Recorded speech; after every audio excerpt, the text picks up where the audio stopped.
Yung Valentine's Day, wala tayong kadate, kundi appointment doctor. Dentist appointment. Yan. Happy Valentine's sa ating lahat mga kamare. So wala tayong kadate. Okay, 6 o'clock you tell Kadate me natin which yung time ano you ngayon, take, okay? yung dentista. Excuse me. Where you drop me? Go Here. here, yalla. Okay, I will call you Muhammad. Ang makulit tong taga-maneho eh. Kararating ko lang, gusto na kagad akong ibalik sa bahay. Nagmamadali lagi. Oh, gusto niya before 6 daw. Okay, I will call you. Nagmamadali na siya, gusto niya na kagad akong ibalik sa bahay. Hindi pa nga tayo tapos sa ating appointment. Oh my God.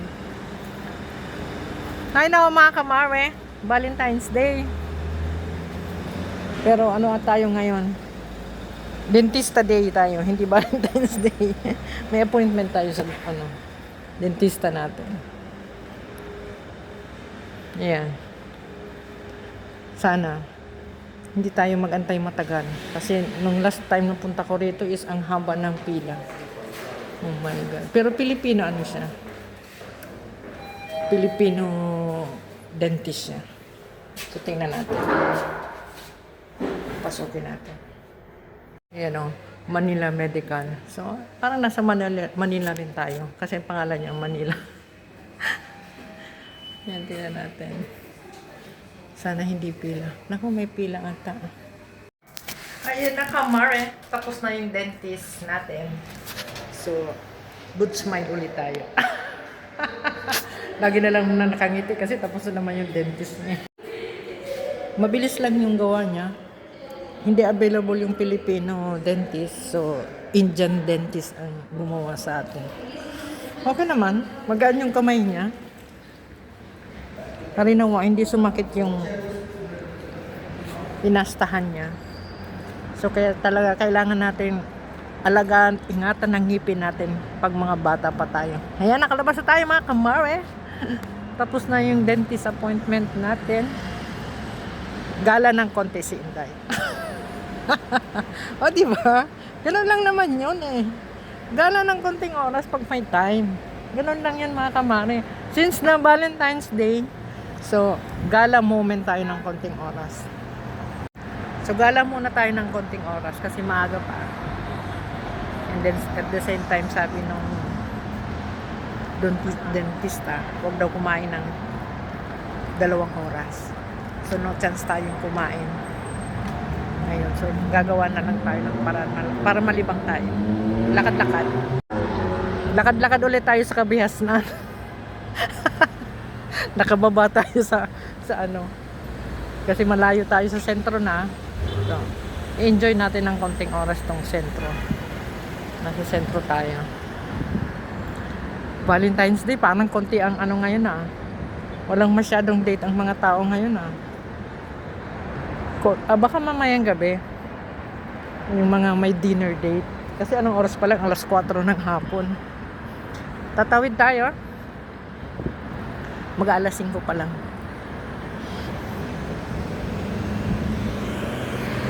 Pinatawid tayo ni Kuya kahit nagsisermon tayo.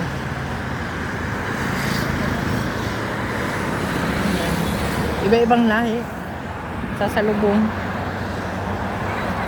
Ano ngayon eh, weekend, Sabado. Maya-maya, dami ng tao dyan. Puno na. Tatawid tayo. Ayan na. Parang sa Pilipinas lang, sa Baclaran tayo naglalakad. Mahal lang ano dito eh. Dentista. Nakagala tayo ng konting oras. Naikot na natin yung mga sales. Ang daming sales. Pasukin natin to. Mangilo yung ngipin ko. Since galing tayo sa dentista, ito yung pinastahan. Medyo mangilong-ilo pa. So, ikot ulit tayo dito.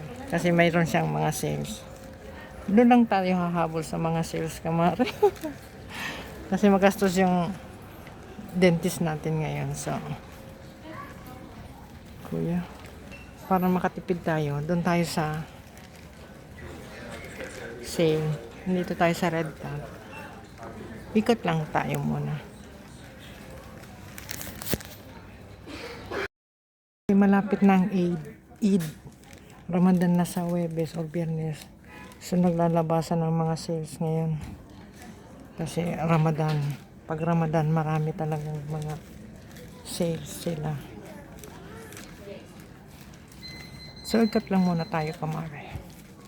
Kung may nagustuhan tayong mura, doon tayo. Di ba? Ganun lang yun. Tipid-tipid din pag may time. Mahirap marami pa tayong bayarin eh. Kaya tipid-tipid muna tayo. OFW life, hindi na alisan ng bayarin. Lagi na lang may bayarin. Oh my God. Lagi na lang tapos ba? Ang mga ano dito, puro pang Arab, mga Indian, style. Yan ang karamihan ditong style. Pero almost sale sila. Naka-sale. Ito lang naman yung mga ganap natin ngayon, kamari. Pag wala kang nagustuhan, so labas ka. Ganun lang yan. Naman dun sa iba, palipas oras, enjoy your day. Enjoy your moment. Since na Valentine's Day, ito yung time na dentist appointment natin. So, nagkaroon tayo ng chance ng konting enjoy sa sarili. Unwind, enjoy your moment, kahit mag-isa ka lang. Which is gusto kong kumain. Pero sabi nung dentista, huwag kang kumain. Kasi masisira yung mo. Oh my God, ngipin na pinastahan. So dito tayo ulit. Dito naman tayo sa kabila. Natapos na natin yung kabila. Dito naman tayo. Which is paalabas na yung maraming tao kasi hapon na. Ito na yung time na labasan na. Mamaya puno ang mga restaurant. Dito naman tayo, kamare. Yung pinapasukan natin lang. Yan yung mga mura lang yan. Iwan natin to kay kuya. Naman pinupuntahan natin pag lumalabas tayo. It's either clothing area, shopping area ng mga damit, or kainan, food court, or fast restaurant. Ganun lang naman yun eh. Yan, halos naikot na natin yung mga mga murang sales. Wala naman tayong masyadong nagustuhan. So, ikot lang tayo. Palipas ng konting oras. Kasi ang mga damit dito, iba ang style. Hindi ko gusto. Tamang lang tayo. Ikot lang tayo, mga kamari. Pero mataon na dun sa baba. Kasi alas 5 na. Ay, alas 6 na ng gabi. So, kanina pa tayo sa labas. Inaantay natin yung driver kasi wala pa. Yan. Yan yung mga ganap natin sa mga pinupuntahan natin. Iba-ibang lahi yan. Halo-halo din ng amoy. Kaya nakakahilo. Masakit sa ulo. Alam mo ba yung kamari? Masakit sa ulo ang amoy. Nakakahilo. Pag ganitong mga lugar pinupuntahan ko, hindi ako masyadong kasi nahihilo na ako sa amoy. Masakit ng ulo ko niyan. Para ka na niyang nasa duyan. Tiisin muna natin habang wala pa yung taga-maneho natin. Antayin muna natin siya. Uwi na tayo, mga kamare. Tumawag ng ating sasakyan. So sabi niya, huwag kang mali dahil kundi iiwan kita dyan sa kasi walang parking. Alas 7 na ng gabi. So mahirap na yung parking dito. Ayan. Sabi niya, parating na daw siya. Kaya kailangan na nating mag-abang dito. Pag hindi niya tayo nakita, mahirapan na siya maghanap ng hihintuan. Kasi area to ng maraming sasakyan. Tuloy ka. Antayin natin siya. Sorry tayo. Kasi hindi ako makakain. Kahit nagugutom na ako. Gusto kong kumain. Bawal kumain. Kasi yung ngipin natin, bili ng dentista, huwag kang kakain. 2 oras. So ito yung labas natin na hindi tayo kakain. Sa bahay na tayo kakain, mga kamari. Hintayin natin yung ating sasakyan. Alam mo marami ditong mga Pilipino, mga kababayan natin. Ito yung area na Maraming nakatirang mga Pilipino. Bawat building na yan, karamihan yan. Pilipino mga nakatira. Ayan, Pilipino, si Kabayan. Ayan, katulad yan, si Kabayan. O, yan din, Kabayan din yan, dalawang yan. O, diba? Maraming kabayan dito. Tagal ng ating sasakyan. Ayan na. After 48 hours, dumating din yung ating sasakyan. Asa na? Naghinto siya doon sa likod. Hindi niya pa tayo nakita. So, nandun siya sa likod. So, maglakad tayo. Lapitan natin sa. Ayaw niyang pumunta rito kasi mahirap ang parking. So, lapitan natin sa. Ayaw niyang, biblink niya yung ilaw siya. Ayaw niyang pumunta doon sa likod. Kaya hinagantay na lang siya dito. So tayo na ang lalapit sa sasakyan, Kamari. Ganun talaga. Mahirap ang parking dito. So ayan, dito na siya nag-antay sa atin.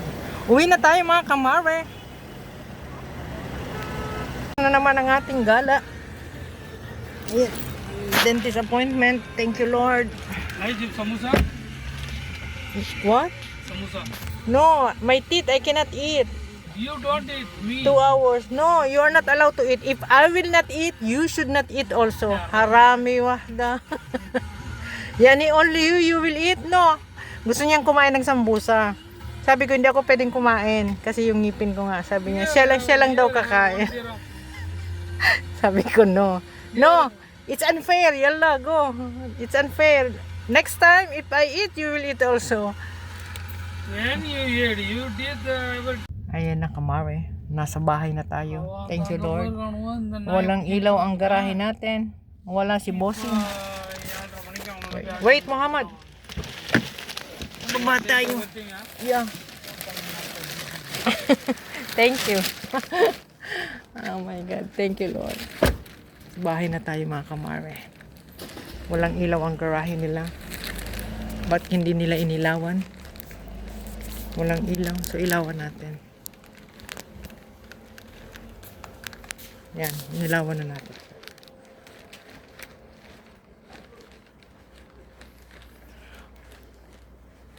Yung gala mo na importante lang. Dentist appointment. And then ikot-ikot ng konting oras sa labas. Mahangin. At the same time, yung malunggay natin hindi dumarami. Ganyan lang yung dahon niya. Kasi lagi kong kinukuha. Ay nako mga Kamari. Kasi natin itong ilaw dito. Si Leo nakabang. Asyad! Asyad! Asyad! Buksan mo sa mga ilaw? Oh.